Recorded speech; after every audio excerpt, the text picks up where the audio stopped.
Bien, nous ne sommes pas à un concert de Zouglou, mais au palais de la justice d'Abidjan pour une journée zougloutique, pourrait-on dire.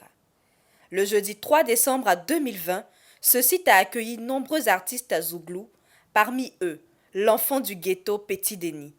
Bon nombre d'Ivoiriens fans de cette musique étaient également présents. Ils y sont allés pour apporter leur soutien aux artistes Yodé et Siro qui ont été convoqués par la brigade de recherche de la gendarmerie. Il leur est reproché les faits d'outrage à magistrat, trouble à l'ordre public et diffamation.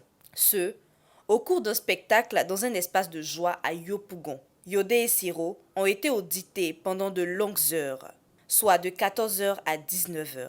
Toute chose qui n'a pas atténué l'ardeur de nombreux témoins, visiblement en colère contre la justice ivoirienne. Mobilisés, ils sont restés jusqu'au verdict. Yodé et Siro ont été condamnés à 12 mois avec sursis et 5 millions d'amendes chacun.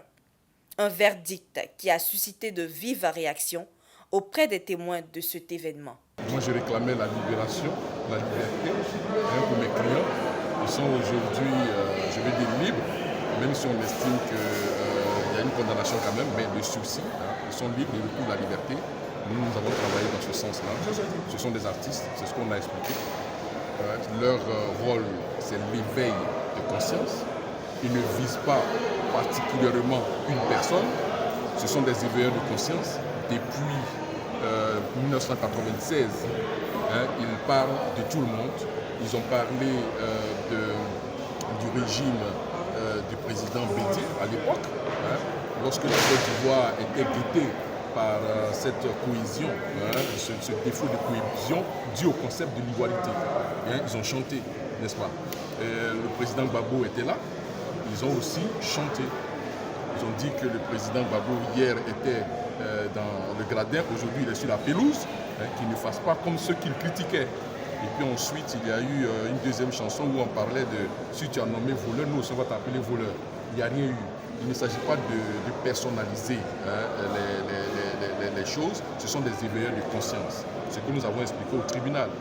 Alors le président Alassane est là, il constate que il y a des tares, comme il y en avait hier, donc ils en parlent.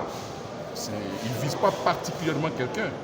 Ils ne sont pas d'un parti politique. Ils appartiennent au peuple.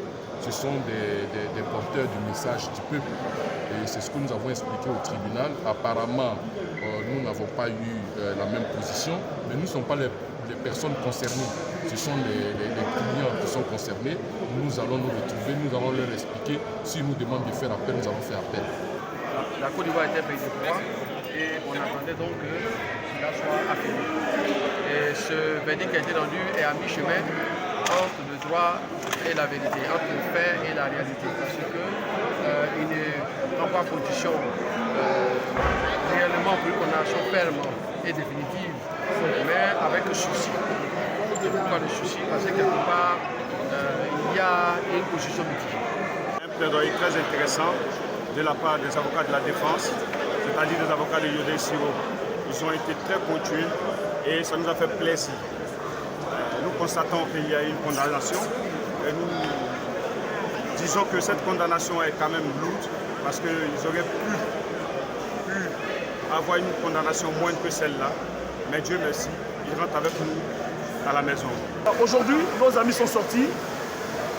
Je veux dire que le résultat, il est atteint. Nos objectifs sont atteints.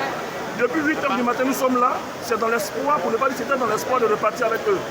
Ce qui vient après là, c'est, je dis qu'on a le temps de reculer, mieux réfléchir et puis aborder. Nous sommes des Ivoiriens, nous sommes contents. Et je pense que Dieu il est fidèle.